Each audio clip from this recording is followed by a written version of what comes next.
back to Shattering Myths. We have been dissecting Galatians for some time now, and have been doing so with our good friend Kirk.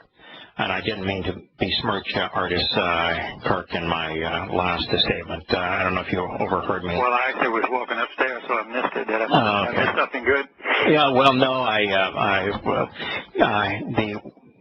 the young humanitarian aid worker that was kidnapped by the Islamic State and then repeatedly tortured and raped by Abu Bakr al-Baghdadi, the most famous Muslim now in the world.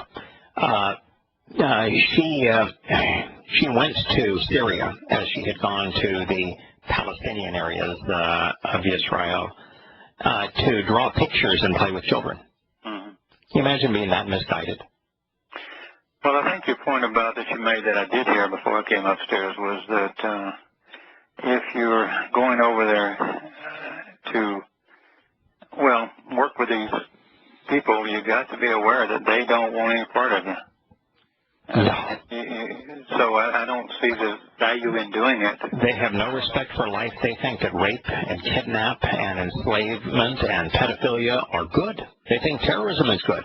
Why would you go over there to draw pictures and play with children amongst a society where everything that a moral person would hold to be evil, they embrace as godly? Yeah, it's you're a sitting duck. Right. Yes, but I mean, what are you going to do? Carry an army around with you, protect you, live in a compound?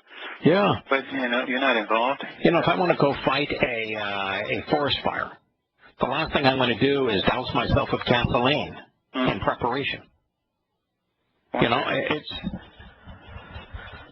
brain dead that someone would do such a thing, but and then it's brain dead that America would know about the fact that the Abu Baghdadi raped her and not report it, as if the country doesn't have the rights to know. Who are they protecting? It is, it's sick. Well, speaking of sick, after Paul has explained that made 4 egregious errors in Galatians 2:9. You know, he has said that it wasn't they recognized Yahowah on him. He didn't say they recognized Yosha's influence on him. He didn't say that he recognized the Torah's influence on him. That no, they recognized grace, the gratia, the charities, the cute little Greek and Roman goddesses of lasciviousness on him. Mistake number 1. That they were supposed pillars, and he names them as the supposed pillars as John, James, and Peter, the most 3 important disciples, whom he has besmirched earlier in saying their testimony was worthless. All that means as a Christian you have to discard everything but Paul's letters and the book of Hebrews. All the rest of what you carry around, lug around as the Bible, you have to throw away because it's worthless. And then he made the mistake of saying that he was given authority to the whole world when they were only had the message of circumcision. And he said that his message was the message of uncircumcision, which puts him at complete odds with God. You know, if you're uncircumcised, if that's what you're identifying with, if that's what you're promoting, you're in wholesale opposition to God. Inadequate, deadly, deceitful, destructive. If you're wrong about everything else, as Terry said, like in a conversation yesterday, the simple fact that he is endorsing or not endorsing circumcision puts him at odds with God, therefore it's a slam dunk case. It is. Open and closed. Just Galatians 2:9 and 2:8 alone are enough to bury the myth that Paul was speaking for God. He was not only not speaking for God and lying about being inspired by God, his message was the antithesis of God. He was in open hostility to God. And, you know, it's just amazing that the world's largest religion grew out of the letters of a man who claimed to speak for the God that he was openly hostile to. You just got to be a dunderhead. Yeah. Well, a little later, if we have time, I made a list. And it's kind of, you know, as you were talking about Muhammad. I made the list, and then and you can't tell the difference. Yeah, and let's deal with that just in a moment here, because the next thing that follows is after he has then said that he was given the right hand by the three most important people in the world at that time, Yahowah and John, Jacob James, and Shimon Kephesh, Peter, that they gave him the right hand of authority. They stepped aside and authorized him as the man in charge. And they agreed to limit themselves only to circumcision, which is not only inaccurate historically, and there's a word for misstating evidence. That's called lying. Lying. Yeah. Not only did he lie about their limitations and his authorization and their empowering him, it's grotesquely inappropriate to demean these three men, to limit their testimony, when Yahushua said exactly the opposite. All right, then he follows this. This is an amazing statement, Kirk. He says, only, just alone by itself, the lowly and poor, that we might remember, which also I was eager and quick saying this to do. Okay, beyond the fact that it was written more poorly than a 60-year-old in beginning their first year of school. What he says here is that the only thing that was important, the only thing they didn't criticize my lack of Torahlessness. They didn't criticize the fact that my message never once cited Yahushua. They didn't criticize the fact that I made a claim that Yahushua said that if anyone makes that same claim, don't believe them. They didn't say that, when one would come in his own name, that you'll believe him and not Yahushua. They didn't, according to Paul, they never once challenged him when according to Acts, Shimon Kephesh, Peter just got up and said, what you said is untrue. And here's proof.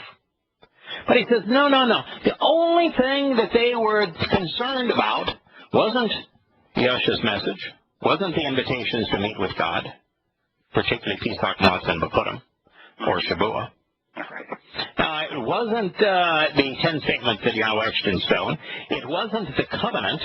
It wasn't the terms and conditions of the covenant. It wasn't Yahweh's name. It wasn't the prophets and the proof that Yahweh exists. No, it wasn't any of that. The only thing that was important was remembering the lowly and the poor. I have a question. In the context of where they were in the time that they were in, 2/3 of the world is enslaved in the Roman world. Yeah. Most everybody, it is most definitely a nobleman serf situation. What poor is he talking about that they're supposed to be helping so much? I mean, I'm not saying this charity is a bad thing. I should poor word. Let's just go through this process here. You've got Paul in Romans writing that God put the Roman government and empowered it for their good, and they should submit to it. Who was the largest enslaver in the world at that time? The Roman government, of course. So how could you endorse the Roman government and say to be concerned about the fate of the lowly and poor? Yeah. And by the way, where does Yahweh say, hey, the only thing that you should care about is the lowly and poor? He doesn't. He cares about his family. Right. He's very adamant about it. He says, if you're not part of my family, I don't care about you. If you walk away from my Torah, I'll walk away from your children. As a matter of fact, from God's perspective, who are the lowly and poor? The lowly and poor are the ones that have walked away from it. That is correct. And is Yahweh showing any concern of those who have walked away from him, who disregard him? No. You have that choice. I gave you the freedom to make the choice, so you've made it. And so don't bother me anymore. Don't bother me anymore. Don't expect anything from me. I'm going to disregard you just because you disregarded me. Yahweh is saying, your children, I'm going to disregard because you chose to be adverse to my Torah. You've forgotten my Torah, I'm going to forget your children. The lowly and poor are those who have discarded, have disdained, have forsaken Yahweh's Torah instructions regarding his covenant. They are the lowly and poor. Well, they have to be. The Greek word is tochon, or a tokan, or with a T in the front. I assume that's silent. And the definition there is to cower, to crouch, hence to be a beggar, beggarly, poor, destitute, and spiritually poor. They're not describing anybody in the family. No, because if you're a part of the family, rather than being worthless and of having little value and being impoverished, if you are someone that is affiliated with the covenant, what's the first thing you get as a benefit of the covenant? Power and enrichment. Well, that's the fourth and the fifth. But and by the way, that happens to be the direct answer. So if you're empowered and enriched by the covenant on Shavuah, then you're the antithesis of lowly and poor, right? Yes, you're the might be short of funds, right, but that's a temporary situation. The first benefit is you become immortal. Right. Now, I would think that's neither loyal. That's not worthless, is it? No. If you're immortal, you're not destitute. Okay, what's the second thing? You're perfected. Perfected, yes. So if you're perfect, are you worthless? Are you a little value once you're perfect? And then the third is you're adopted into Yahowah's home, in his family, and you inherit everything he has to give. Doesn't that make you in the royal family? Last time I checked, the entire universe was his. Now, I don't know how many there are going to be ultimately that we're going to spend eternity with in the covenant, but when you take the entire universe, if you divide it by tens of thousands, even if you were to divide it by millions, there are billions upon billions upon billions of galaxies and solar systems. Even if you didn't build a new one, this one is expanding. So you're going to run out. Right. So, and the fourth and fifth benefits of the covenant are to be enriched and empowered. There is no one that Yahowah cares about who is lowly and poor. No one. No. Not a soul. If you're lowly and poor, from God's perspective, you're estranged from the covenant. He doesn't know you. Doesn't care about you. Doesn't know you. If you want to be enriched, and ultimately enriched, empowered, perfected, immortal, adopted, enriched in every possible way, except the terms and conditions of the covenant, because those are the benefits. So this very thing that he claims they said is ridiculous. It's the last thing they would say. It's untrue. So when we read that only the lowly and poor, that we might remember, also I was eager and quick to do this, when you look at Yahowah's testimony, how much time does he devote to the covenant, to walking away from religion, to being opposed to political schemes, to walking down the path that he has provided, to attending his 7 meetings each year, and to proving who he is and that he wants us to come to know him and engage in a relationship with him. When you compare it to that teaching, how many words does Yahowah say devote to, well, just take care of the lowly and poor? Less than a half of a point of a 1% or something. Yeah. So if you're going to summarize, you had a scheme to take care of them. Right. If you were to summarize Yahowah's testimony, would you summarize Yahowah's testimony as only take care of the lowly and poor? Hardly.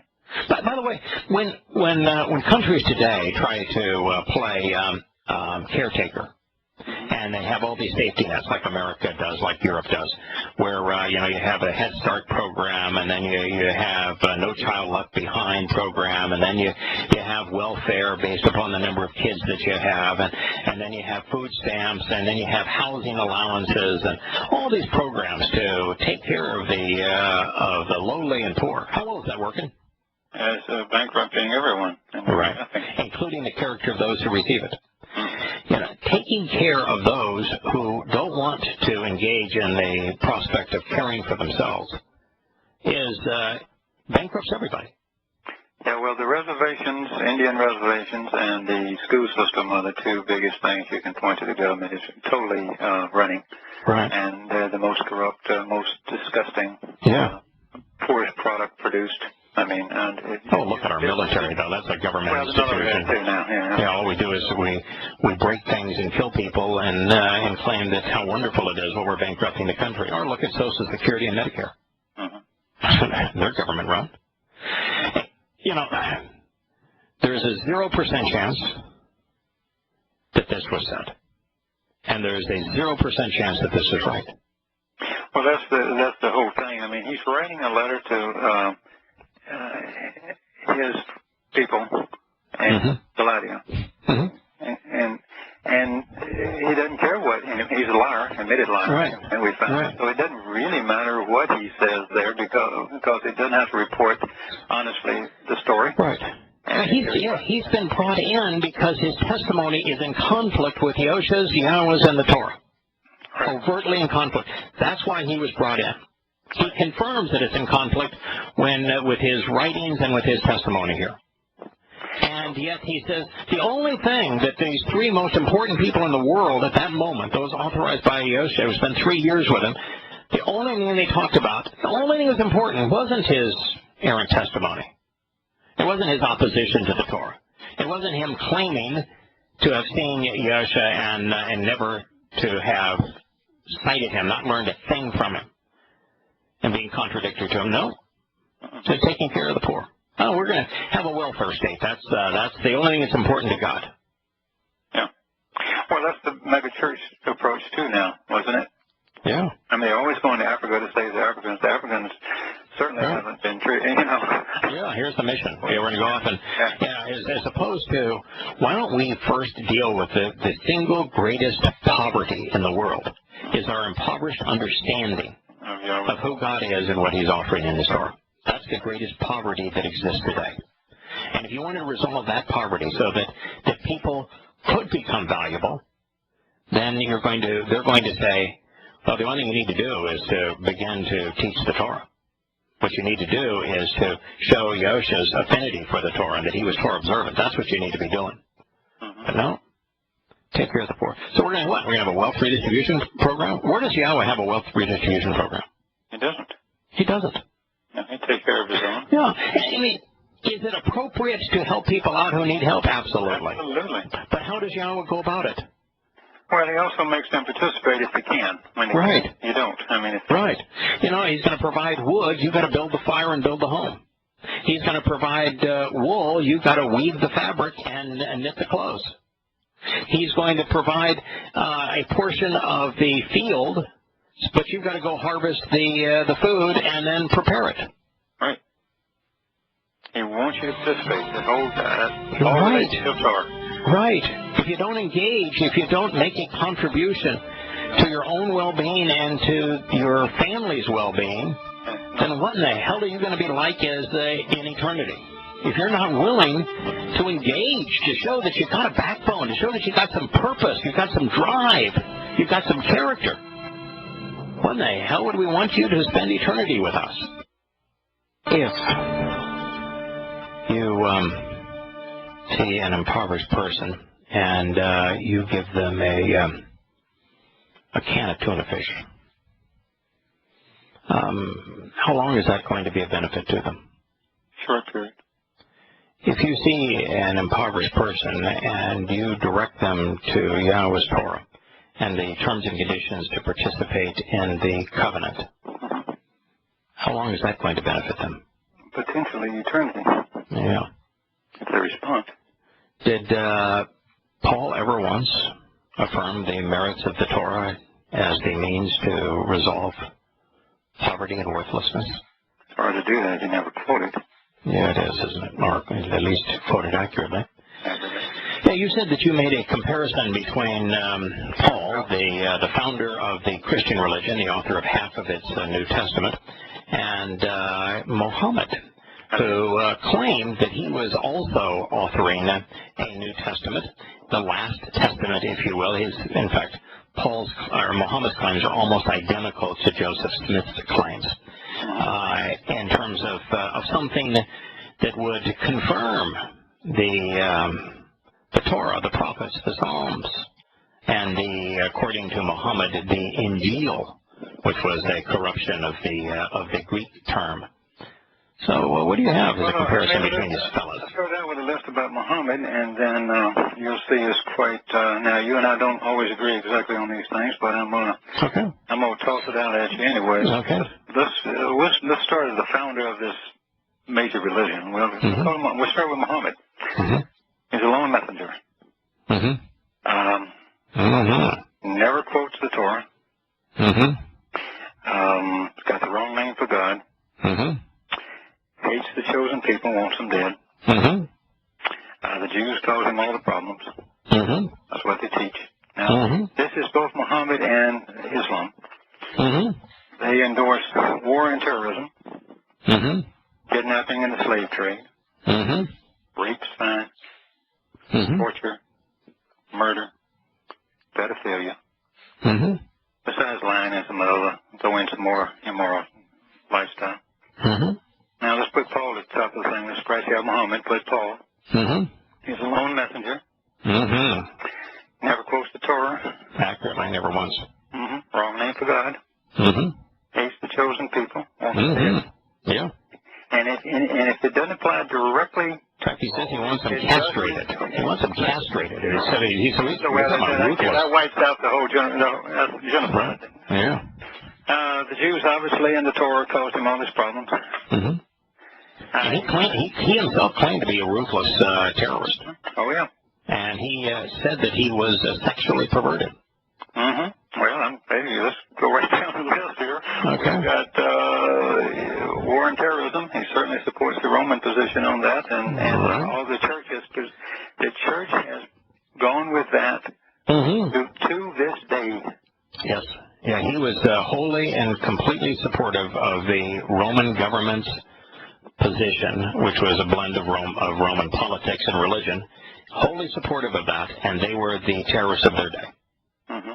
Yep. The church, at least, has no problem with kidnapping and the slave trade, and you say, well, Kirk, that's not so. Well, there's a place called the Mexican border, and there's tens of thousands of little girls that are sold off into sex slavery to the United States. If you want to shut the border down, hell with the drugs. Do it for this. Do it for that. Yeah. And nobody ever sticks to that. Nope. They obviously endorse rape. Yeah, and look at the Roman Catholic Church as it relates to rape. And pedophilia. We as a people, supposedly a Christian nation, have no problem with torture. No, we do it under all the way from the President of the United States on down, authorizing it, condoning it. And murder. We have a whole military machine that does it.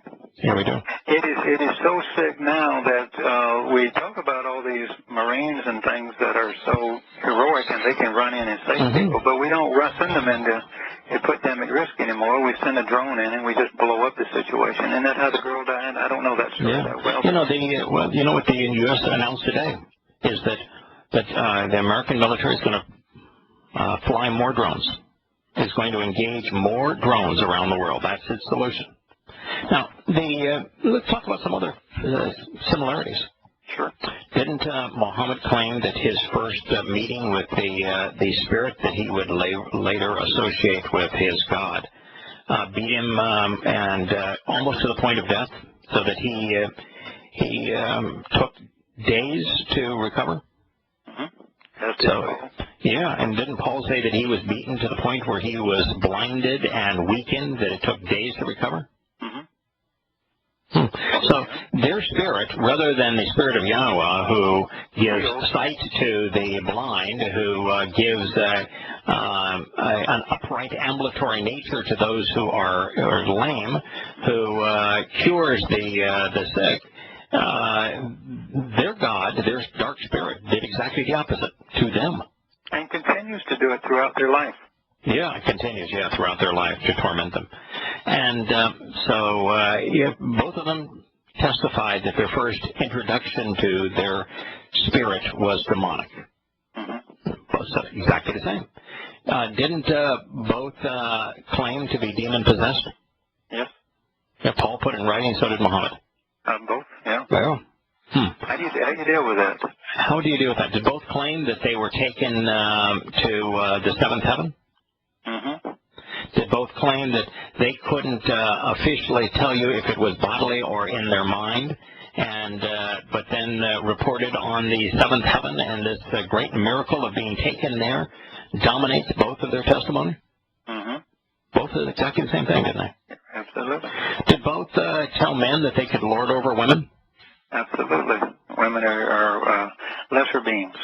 Wow. To whatever degree you like. Wow. And both men claimed that they were God's lone authorized and final spokesperson to the world. Mm-hmm. Wow. Boy, there is a lot of similarity, isn't there? Both were responsible with the authorship of their New Testament. Yeah, people like to think good, better, best. You know, we're not as bad as them, therefore we're okay. No, you're not. No, you're not. Yeah, and both of them claimed that their testimony, their letters, their rantings, if you will, confirmed that which was written before in the Torah, prophets, and Psalms, and was inspired by the same God as the Torah, prophets, and Psalms, and yet both men's testimony was an overt opposition to and demeaned the testimony of the author of the Torah, prophets, and Psalms. Mm-hmm. So both men were insane. Yeah. In fact, both men claimed to have been insane. Well, so there, as you say, you know, there are a lot of people I've met along life's way when I wrote Prophet of Enmity with Terrorists that were adverse to Islam and said, yeah, that's a horrible, disgusting religion, and Allah is modeled after Satan. But they can't see the log in their own eye. No. Yahowah could, and Yahowah did. Yes. Spoke of it constantly. Yep. And it's amazing that this man of contradictions is considered an apostle, the Apostle Paul, and that he is the author of half the Christian New Testament, and he's revered by Christians and is seen as godly, even by people who are, in other ways thoughtful. It is peculiar in the extreme. It can suck in the best, nicest people. Yeah, in fact, didn't you used to say that? That this wolf in sheep's clothing, that this bad tree with rotten fruit who was Torahless, would affect even the chosen? Mm-hmm. It all comes from, if you never quote the Torah, if you never study the Torah, mm-hmm. you don't even know God's name, which would be found in the Torah if you've got a good translation of it. Yeah. Then you cannot have a strange perspective. You'll have the correct perspective. You just couldn't be suckered in by this.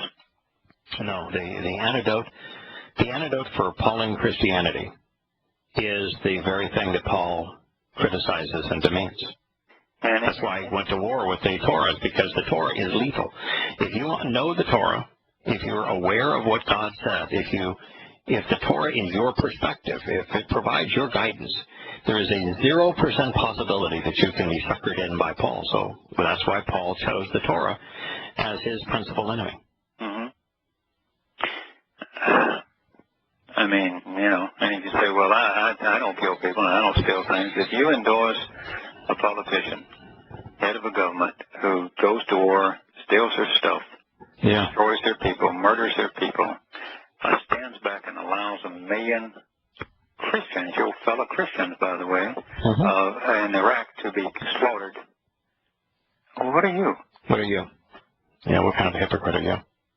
It's interesting here that it says only the lowly and poor, that we might remember. What does Paulos mean in Latin? Lowly, small, insignificant. Yeah. It's kind of funny, isn't it? Poor spirit. Yeah.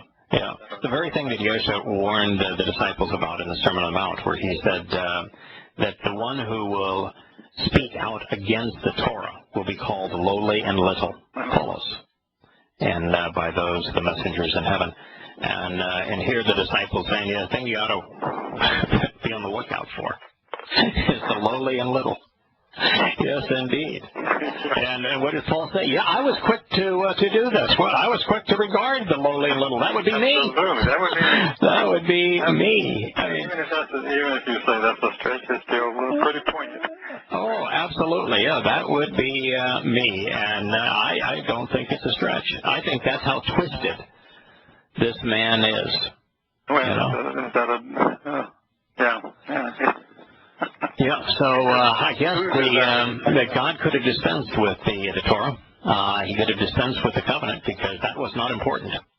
The prophets were a waste of time. Why bother with the pain associated with fulfilling Passover and unyeasted bread?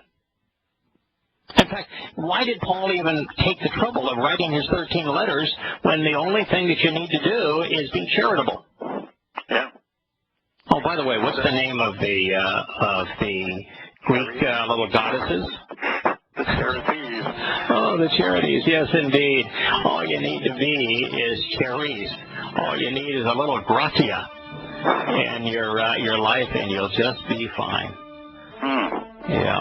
Well, we will consider a recap of Galatians 2, 8, 9, and 10 when we rejoin, and then move on to Acts 15 as another insight to provide. Paragraphs into Shaul, Paul's opening treatise, his letter to the Galatians, the first letter he would write, a letter that he penned exactly 666 years after Yahowah called him the plague of death through the prophet Habakkuk. And here's his last paragraph, the 8th. Because then, namely, the one having previously functioned in Petro to an apostle for the circumcision, it actually functioned also in me to the nations and ethnicities. And having known and having recognized, becoming familiar with the grace, the gratia, of the one having been given to me, Jacob, Kepesh, and also Yahuchanan, the ones presently presumed, regarded and supposed to be pillars, and thus leaders, the right place of honor and authority they granted to me, and to Barnabas, fellowship, as a result.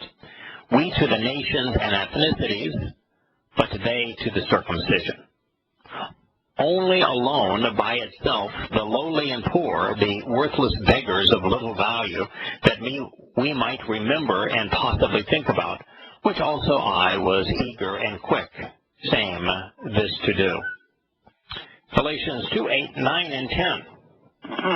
I've spent a lot of time, as have you, studying the Torah. I've spent a lot of time, as have you, reading Dode's majestic songs about the Torah.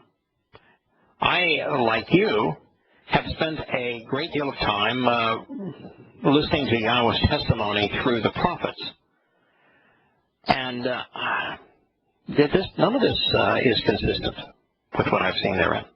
No, and the word this, or the comes to mind, where he says, the one and only should be focused on is my covenant relationship. When he's talking to Abraham, you should more observe it, read it, constantly study it, and that's not in here. No, it's... And that leads on to circumcision. At the end of that sentence is saying you must circumcise your sons and all the males. So that destroys, if that's true, then obviously then Yahowah is confused. Yeah. The Torah does a marvelous job of presenting things in the right order. God creates the universe. God creates life. God creates man in his image.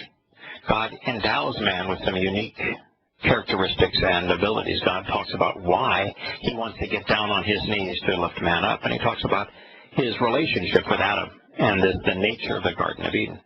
And then he talks about giving man free will and the option to choose not him, and how an adversary came in and twisted his testimony to lead Yahowah and Adam astray. Isn't Paul that same serpent, twisting Yahowah's testimony to lead people astray? Same spirit. Same spirit. Same function, the same approach. Muhammad does the same thing. Don't twist it. Exactly the same approach. Let's take what Yahowah says, because those who said that, oh, God would never allow anyone to corrupt his testimony. Well, what's the whole story of Hasatan slithering into the garden? If he got into the garden, who let him in? Yeah. Well, If he, let's put it that way. He certainly did nothing. Did Satan say, who is Yahowah? He's not. He doesn't exist. I have my own plan, and here's my own plan. Or did he do exactly what Paul did? Claimed that God exists, but took what Yahowah said out of context, truncated it, and then misapplied it. Well, I think we're just lucky that he's not creative. Yeah. But didn't Paul do exactly the same thing? I mean, it's verbatim. It's not. Yeah. It's the same old stick.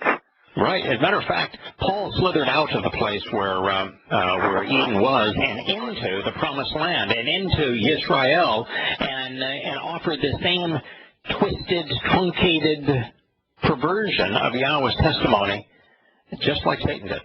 Yes. Just like Muhammad did. Just like, well, Muhammad didn't do it in the Promised Land. Yeah, but then Muhammad, I don't think ever even made an attempt to twist Yahowah's testimony. But nonetheless, he clearly wasn't smart enough. But there are parallels in this book that claim that they were inspired and authorized by the God who rendered made the Torah and prophets and Psalms available to us. When you read this, what you're reading is essentially I'm going to provide a smoke screen. Right. I'm going to provide a distraction. I'm going to take you away from everything that God said was important. I'm going to contradict and condemn everything God said was important. I'm not going to talk to you about the Torah and its guidance. I'm not going to talk to you about the covenant and that relationship. I'm not going to talk to you about the invitations to meet with God and the benefits. I'm not going to talk to you about the prophets who proved that what I'm saying is incorrect. No. We're going to talk about me, the lowly and little one. Thank you, Kirk. We'll be back with you tomorrow. May God bless.